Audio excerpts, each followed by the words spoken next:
જોઈ રહ્યા છો સ્પાર્ક ટુડે ન્યૂઝ। સાવલી તાલુકા કોંગ્રેસ સમિતિએ સહી ઝુંબેશ યોજી છે। સાવલીમાં તાલુકા કોંગ્રેસ સમિતિ દ્વારા કોંગ્રેસના પૂર્વ ધારાસભ્યની આગેવાની હેઠળ સહી ઝુંબેશનું આયોજન કરવામાં આવ્યું છે।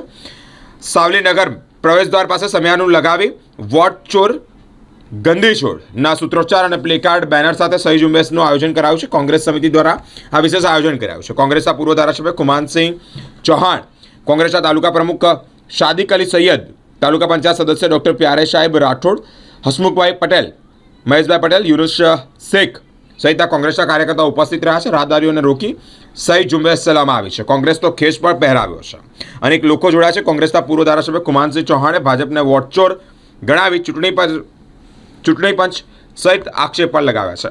રાહુલ ગાંધીજીના જે ઝુંબેશ જે સતત 3 વર્ષથી સતત પ્રયત્ન કરી રહેલા એવા વોટ ચોરીના અભિયાન હેઠળ સતત પ્રગતિશીલ રહેલ જે અમે તેમના કાર્યો જોઈ અને તેમના જે સતત પ્રયત્નો કરી રહેલા છે અને એ તમામ કાર્યો હેઠળ અમે એમનું કાર્ય જોઈને અને આકર્ષિત થઈ તેમ તમામ સભ્યો સાથે અમે આજથી કોંગ્રેસ સમિતિની અંદર જોડાઈએ છીએ।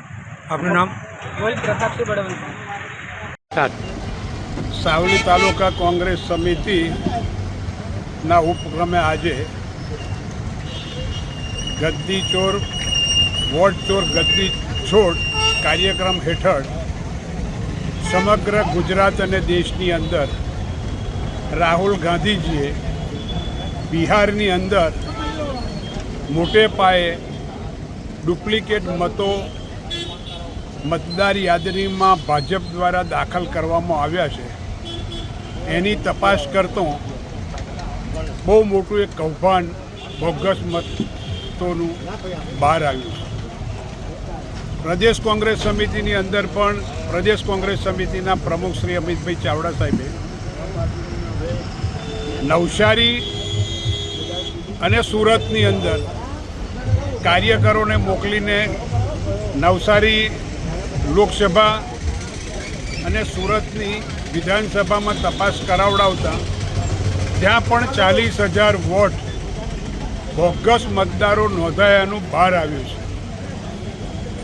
આ બે જગ્યાએ બિહાર અને ગુજરાતમાં તપાસ કરાવીએ તો આ પ્રમાણે બોગસ મતદારો ભાજપ તરફથી ચૂંટણી પંચ ચૂંટણીના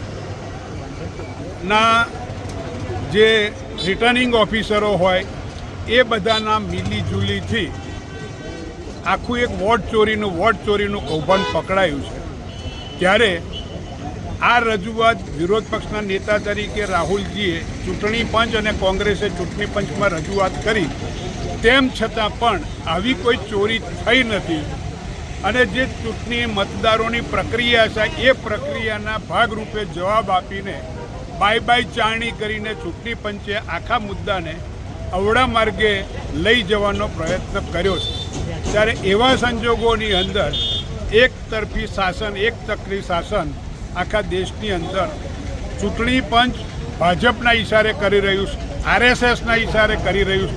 ત્યારે એવા સંજોગોની અંદર કોંગ્રેસે અને સાથી પક્ષોએ વોટ ચોર ગદ્દી છોડનો એક આખો કાર્યક્રમ આખા દેશની અંદર ગામે ગામ, તાલુકે જિલ્લે અને દરેક રાજ્યોની અંદર આ કાર્યક્રમનું એલાન કર્યું છે અને એના ભાગરૂપે આજે અમે સાવલી તાલુકાએ કોંગ્રેસ સમિતિએ પણ વોટ ચોર ગદ્દી છોડનો કાર્યક્રમ યોજ્યો છે અને એમાં મોટી સંખ્યામાં કાર્યકરો હાજર રહ્યા છે અને સૌએ આ બાબતમાં એક મત થઈને એવું કહ્યું કે આપણે આપણા ગામની અંદર દરેક બૂથની અંદર દરેક જગ્યાએ કેટલા મતદારો બોગસ દાખલ કરવામાં આવ્યા છે એની બધાએ ભેગા મળીને એની તપાસ કરવી અને આ મતદારોને પકડવા ખોટા મતદારોને પકડવા માટેનું ષડયંત્ર બહાર સૌએ સાથે મળીને લાવવું એવું આજે નક્કી કરવામાં આવ્યું છે।